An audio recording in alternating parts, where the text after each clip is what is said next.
कल्पना कीजिए कि आप एक ट्रेडमिल पर दौड़ रहे हैं। आप अपनी पूरी ताकत लगा रहे हैं, मतलब पिछले साल की तुलना में आज आप 10 घंटे ज्यादा काम कर रहे हैं। हाँ, और बुरी तरह थक भी रहे हैं। बिल्कुल, आपकी आय भी पहले से अधिक है, लेकिन गणितीय रूप से आप वहीं के वहीं हैं या शायद पीछे जा रहे हैं। विभिन्न दृष्टिकोणों और बौद्धिक चर्चा के इस मंच द डिबेट में आपका स्वागत है। और जो दर्शक आज इस वीडियो के माध्यम से पहली बार हमसे जुड़ रहे हैं, उनका विशेष स्वागत है। आज की चर्चा बहुत ही दिलचस्प होने वाली है। हाँ, क्योंकि आज हम एक ऐसी विडंबना को डिकोड कर रहे हैं जिसे हार्ड वर्क ट्रैप कहा जाता है। स्रोत सामग्री द साइंस ऑफ मार्जिन के आधार पर हम उन 5 अदृश्य लीक्स का विश्लेषण कर रहे हैं जो चुपचाप हमारी संपत्ति को सोख रहे हैं। सही कहा। और आज का हमारा मूल प्रश्न ये है कि क्या व्यक्तिगत संपत्ति का निर्माण सच में हमारी दैनिक आदतों, सूक्ष्म वित्तीय अनुशासन और मार्जिन बनाने से होता है, या फिर जैसा कि आप मानती हैं, ये पूरी तरह से लेवरेज और ढांचागत सिस्टम्स के निर्माण का खेल है जहां सिर्फ खर्च कम करना एक भ्रम है। देखिए, मेरा पक्ष बहुत स्पष्ट है। मैं इस बात का समर्थन करता हूं कि काकेइबो जैसी व्यक्तिगत जागरूकता, आत्मानुशासन और 20% का मार्जिन ही किसी भी स्थायी संपत्ति निर्माण की सबसे मजबूत नींव है। देखिए, मैं इसे बिल्कुल एक अलग नजरिए से देखती हूँ। मुझे लगता है कि ये मानना कि लोग सिर्फ अपनी खराब आदतों या 100-150 रुपए की कॉफी के कारण इस हार्डवर्क ट्रैप में फंसे हैं, ये समस्या को बहुत ही सतही तौर पर देखना है। अच्छा, तो आपके हिसाब से असली समस्या क्या है? मेरा स्पष्ट मानना है कि असली क्वाइट मिलेनियर बनने के लिए, मतलब अनुशासन से ज्यादा सिस्टम थिंकिंग और अपने समय को अपनी आय से अलग करने की आवश्यकता होती है, यानी लेवरेज की। जब तक आप अपने पैसे कमाने के बुनियादी ढांचे को नहीं बदलते, छोटी बचतें आपको कभी आर्थिक आजादी नहीं दिला सकती। तो चलिए इस चर्चा को सीधे स्रोत सामग्री के मूल सिद्धांतों से शुरू करते हैं, है ना? मैं अपना दृष्टिकोण स्पष्ट करना चाहूंगा। जापानी संस्कृति में एक सदियों पुराना सिद्धांत है, हारा हाचिबू। हाँ, वो 80% वाला नियम। बिल्कुल। इसका सीधा सा अर्थ है कि आपको तब तक खाना चाहिए जब तक आपका पेट 80% ना भर जाए। यह कोई डाइटिंग का तरीका नहीं है, मतलब यह शरीर को वो मार्जिन देने का विज्ञान है जिससे वो खुद को रिपेयर कर सके। द साइंस ऑफ मार्जिन इसे सीधे हमारे व्यक्तिगत वित्त पर लागू करता है। लेकिन आज की दुनिया में लोग इस नियम का पालन कहाँ कर पाते हैं? वही तो सबसे बड़ी त्रासदी है। लोग अपनी आय का 100% और क्रेडिट कार्ड्स के कारण कभी-कभी 110% खर्च कर रहे हैं। वे अपनी जीवन शैली को अपनी आय के समानांतर बढ़ा रहे हैं। जब आप अपनी आय के 80% पर जीना चुनते हैं, तो वह बचा हुआ 20% केवल पैसा नहीं होता। तो वो क्या होता है? वो आपकी कॉग्निटिव बैंडविड्थ होती है। वो आपको आपात स्थितियों के झटके सहने का स्पेस देता है। देखिए, संपत्ति का निर्माण कोई लॉटरी नहीं है। ये हर दिन लिए गए छोटे सचेत विकल्पों का परिणाम है। अगर एक एवरेज अर्नर अपने जीवन में ये 20% का बफर नहीं बना सकता, तो वो कभी भी उस हार्डवर्क ट्रैप से बाहर नहीं आ सकता। आपका ये हारा हाचिबू का सिद्धांत सुनने में बहुत आकर्षक लगता है और सैद्धांतिक रूप से 20% का मार्जिन रखना बहुत तार्किक भी है। लेकिन आप यहाँ एक बहुत बड़ी धारणा बना रहे हैं। कैसी धारणा? ये कि लोगों के पास ये 80% पर जीने का विकल्प है। यथार्थ में आज की अर्थव्यवस्था की संरचना को देखिए। शिक्षा, स्वास्थ्य सेवा और घर खरीदने की लागत में जो महंगाई आई है, मतलब उसने वेतन वृद्धि को बहुत पीछे छोड़ दिया है। लेकिन फिर भी कुछ चीजें तो नियंत्रण में होती हैं। 1 मिनट, मुझे अपनी बात पूरी करने दीजिए। एक आम इंसान अपनी आय का 100% इसलिए खर्च नहीं कर रहा है क्योंकि वो अनुशासनहीन है या वो लोगों को प्रभावित करने के लिए फैंसी गाड़ियां खरीद रहा है। वो ऐसा इसलिए कर रहा है क्योंकि बुनियादी जीवन यापन का गणित ही बिगड़ चुका है। मैं आपकी बात समझ रहा हूं, लेकिन जब एक व्यक्ति अपने अस्तित्व के लिए संघर्ष कर रहा हो, तो उसे 20% का मार्जिन खोजने के लिए कहना एक तरह से क्रूरता है। ये कोई व्यक्तिगत विफलता नहीं है, ये एक ढांचागत वास्तविकता है। इसलिए मैं कहती हूं कि आपका ये डिफेंसिव खेल, यानी केवल खर्च बचाना, उन लोगों के लिए काम नहीं करता जो सिस्टम के निचले स्तर पर फंसे हैं। उन्हें ऑफेंस की जरूरत है, आय के नए सिस्टम्स की जरूरत है। देखिए, मैं समझता हूं आप ऐसा क्यों कह रही हैं, लेकिन आप ढांचागत महंगाई का हवाला देकर व्यक्तिगत जिम्मेदारी को पूरी तरह से खारिज कर रही हैं। हम यहाँ स्रोत सामग्री के पहले 2 अदृश्य लीक्स की बात कर रहे हैं, अदृश्य खर्च और नो मार्जिन ट्रैप। हाँ, जो लोग अक्सर नोटिस नहीं करते। बिल्कुल। तो क्या हम वास्तव में ये मान लें कि एक व्यक्ति के खर्च में कोई भी ऐसा हिस्सा नहीं है जिसे वो नियंत्रित कर सके? यहीं पर काकेबो का मनोविज्ञान काम आता है। ये कोई साधारण बजटिंग डायरी नहीं है। लेकिन क्या हर खर्चे को लिखना उबाऊ नहीं हो जाता? नहीं, यही तो इसका उद्देश्य है। न्यूरोलॉजिकल स्तर पर जब आप अपने हर 1 रुपया का हिसाब हाथ से लिखते हैं, तो आप अपने मस्तिष्क को इमोशनल रीजनिंग से हटाकर ऑब्जेक्टिव रियलिटी पर लाते हैं। लोग अक्सर कहते हैं कि उनके पास पैसा नहीं बचता, लेकिन जब वे ट्रैक करते हैं तो उन्हें सच्चाई पता चलती है कि उनका पैसा अनचाहे सब्सक्रिप्शंस पर जा रहा है। हाँ, अनचाहे सब्सक्रिप्शंस, इम्पल्स बाइंग और उन चीजों पर जो उन्हें कोई मूल्य नहीं देते। बात उस 150 रुपए की कॉफी की नहीं है, बात उस अंधेपन की है। अगर आप अपने 10,000 रुपए के कैश फ्लो को मैनेज नहीं कर सकते, तो सिस्टम आपको कल 1 लाख रुपए भी दे दे, आप उसे भी उसी तरह बहा देंगे। जागरूकता ही वो पहला जीपीएस है जिसके बिना आप कोई वित्तीय यात्रा शुरू नहीं कर सकते। नहीं है, लेकिन इसके मनोवैज्ञानिक परिणाम को समझना बहुत जरूरी है।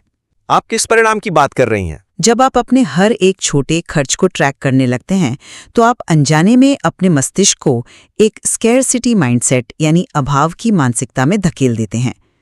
इसे इस तरह समझिए, हमारे मस्तिष्क की निर्णय लेने की क्षमता एक फोन की बैटरी की तरह है।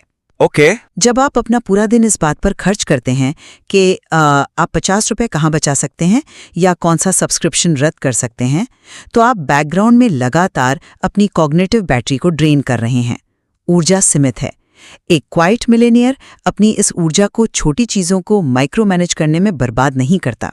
तो वो क्या करता है? वह अपनी बैंडविड्थ को मैक्रोकॉज़म में लगाता है, ये सोचने में कि वह एक ऐसा डिजिटल उत्पाद या स्किल कैसे विकसित करे जो उसे एक बार मेहनत करने पर बार बार रिटर्न दे। आप काकेबो को जीपीएस कह रहे हैं, लेकिन ये ऐसा जीपीएस है जो आपको सिर्फ ये बताता है कि आप गड्ढे में हैं। ये आपको गड्ढे से बाहर निकालने की सीढ़ी नहीं देता। ये एक दिलचस्प तर्क है कि ट्रैकिंग से बैटरी ड्रेन होती है। हालांकि मैं इसे बिल्कुल अलग तरह से देखता हूं। ट्रैकिंग बैटरी ड्रेन नहीं करती, वह उन बैकग्राउंड ऐप्स को बंद करती है जो आपकी ऊर्जा को चूस रहे हैं। लेकिन चलिए, आपकी इस बात को मैं स्रोत सामग्री के तीसरे और चौथे लीक से जोड़ता हूं। इमोशनल डोपामाइन स्पेंडिंग वाला हिस्सा। बिल्कुल। आप कॉग्निटिव बैटरी ड्रेन होने की बात कर रही हैं। लोग इस इमोशनल डोपामाइन स्पेंडिंग का शिकार क्यों होते हैं? क्योंकि वे अपने वित्तीय जीवन में कोई स्पष्ट नियम नहीं बनाते। जब दिन खराब होता है तो मस्तिष्क एक तुरंत डोपामाइन हिट मांगता है और हम कोई गैर जरूरी ऑनलाइन खरीदारी कर लेते हैं, क्योंकि वो आसान होता है। हाँ, और यहीं पर मैं काइजन और 24 घंटे के नियम का समर्थन करता हूं। जब आप किसी भी आवेगपूर्ण खरीदारी से पहले 24 घंटे का सर्किट ब्रेकर लगाते हैं, तो आप अपनी थकी हुई बैटरी को चार्ज होने का समय देते हैं। यह तर्क को भावनाओं पर हावी होने का अवसर देता है। आप ये नहीं कह सकती कि हम सिस्टम के गुलाम हैं और अपनी भावनाओं पर हमारा कोई नियंत्रण नहीं है। देखिए, मैं ये नहीं कह रही कि हम गुलाम हैं, लेकिन मैं इस बात को सिरे से नकारती हूँ कि बाजार का ढांचा एक समतल मैदान है। आप 24 घंटे के नियम की बात कर रहे हैं, जो एक बहुत ही आदर्शवादी समाधान है। लेकिन क्या आपने उस एल्गोरिथमिक एक्सट्रैक्शन पर विचार किया है जो हमारे खिलाफ 24 घंटे काम कर रहा है? वो तो है, लेकिन स्रोत सामग्री स्वयं इस बात की ओर इशारा करती है। जब कोई व्यक्ति हार्डवर्क ट्रैप में फंसा है, दिन में 12 घंटे काम कर रहा है, तो उसका प्री फ्रंटल कॉर्टेक्स, जो तर्कसंगत निर्णय लेने के लिए जिम्मेदार होता है, वह शाम तक पूरी तरह से थक चुका होता है। इसे ही डिसीजन फटीग कहते हैं। हाँ, ऊर्जा खत्म हो जाती है। और दूसरी तरफ अरबों डॉलर की मार्केटिंग मशीनें हैं जो ठीक उसी समय आपके फोन पर ऐसे विज्ञापन पुश करती हैं जो सीधे आपके एमिगडाला यानी डर और लालच के केंद्र को ट्रिगर करते हैं। ये एक बायोलॉजिकल युद्ध है और आप उम्मीद कर रहे हैं कि एक थका हुआ इंसान सिर्फ अपनी इच्छा शक्ति के बल पर इस मशीनरी को हरा देगा। सिस्टम की इस क्रूरता का पूरा बोझ आम आदमी पर डालना अव्यवहारिक है। अरे बाजार की ये आक्रामकता ही तो वो कारण है जिसके लिए द साइंस ऑफ मार्जिन को डिजाइन किया गया है। अगर बाहर एक तूफान चल रहा है जिसे आप मार्केटिंग मशीनें कह रही हैं, तो क्या आप अपने घर के दरवाजे खुले छोड़ देंगी ये कहकर कि तूफान बहुत शक्तिशाली है? नहीं, लेकिन बिल्कुल नहीं। आप अपनी व्यक्तिगत रक्षा प्रणाली को मजबूत करेंगी। और यहीं पर तीसरा leak, the cost of perfect timing, तस्वीर में आता है। लोग अक्सर इस परफेक्ट सिस्टम का इंतजार करते हैं जिसका आप जिक्र कर रही हैं। वे सोचते हैं कि जब उनके पास ज्यादा समय होगा, ज्यादा ऊर्जा होगी, तब वे अपनी वित्तीय स्थिति सुधारेंगे। जो कि कभी नहीं होता। सही कहा। ये पूर्णता का इंतजार वास्तव में कार्रवाई न करने के डर का एक बहाना है। काइज़न हमें ये सिखाता है कि 1% का दैनिक सुधार, चाहे वो कितना भी अपूर्ण क्यों ना हो, उस 0% से अनंत गुना बेहतर है।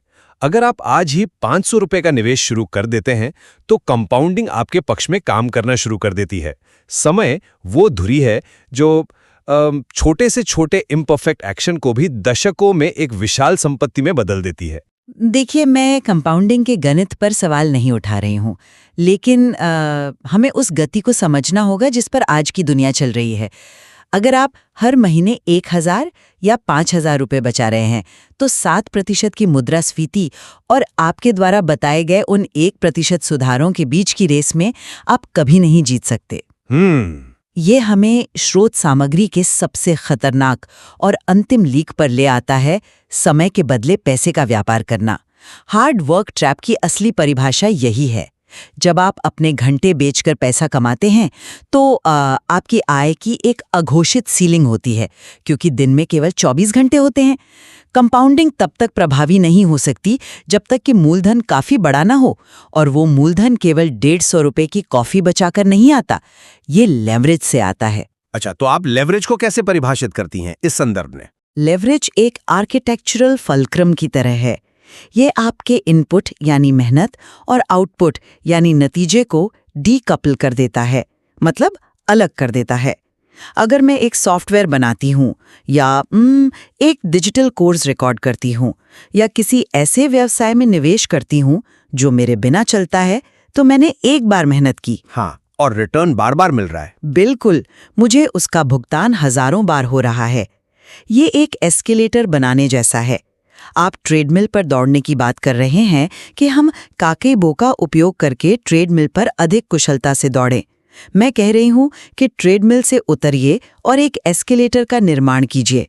जब तक आप इस 5वें लीक को बंद नहीं करते हैं, आप बाकी 4 लीक्स को बंद करके भी अंततः थककर हार जाएंगे। आपका ये एस्केलेटर का उदाहरण बहुत प्रभावशाली है, लेकिन यहाँ आप एक बहुत बड़ी गलती कर रही हैं। कैसी गलती? आप एस्केलेटर के निर्माण की बात तो कर रही हैं, लेकिन क्या वो हवा में बनेगा?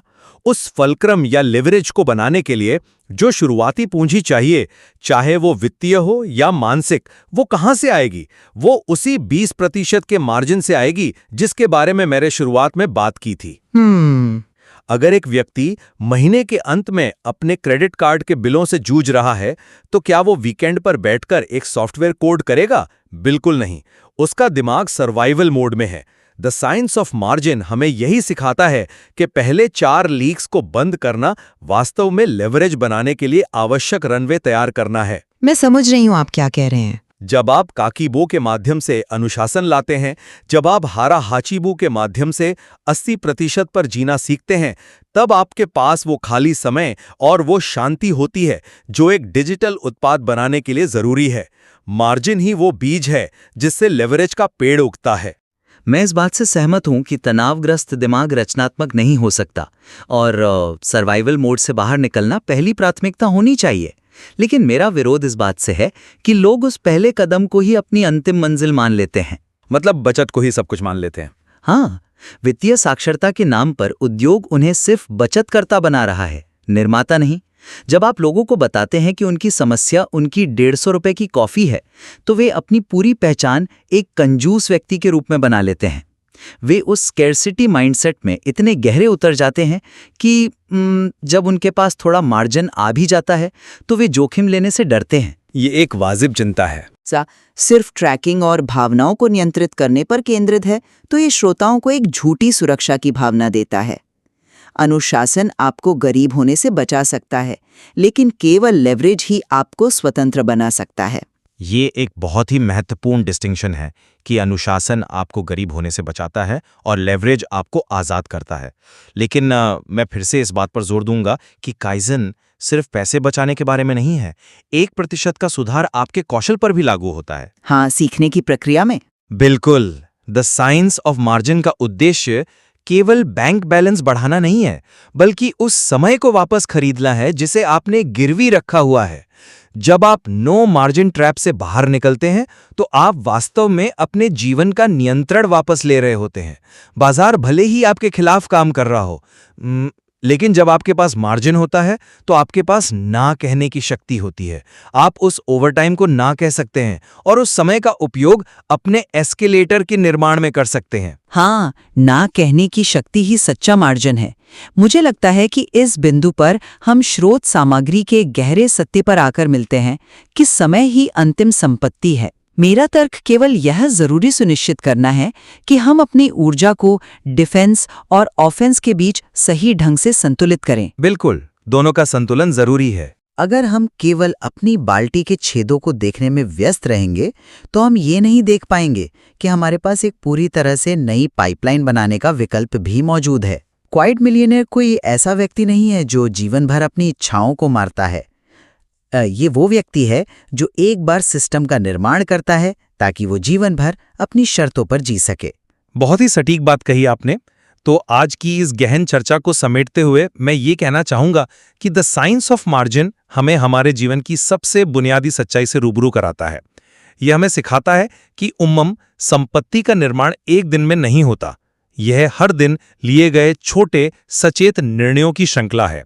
जब तक आप अपने खर्चों की वास्तविकता का सामना नहीं करते और अपने लिए वो 20% का स्पेस नहीं बनाते, तब तक आप बड़े आर्थिक बदलाव की कल्पना नहीं कर सकते। और से निष्कर्ष यही है कि यद्यपि मार्जिन एक आवश्यक शुरुआती बिंदु है, लेकिन इसे अंतिम लक्ष्य समझने की भूल ना करें।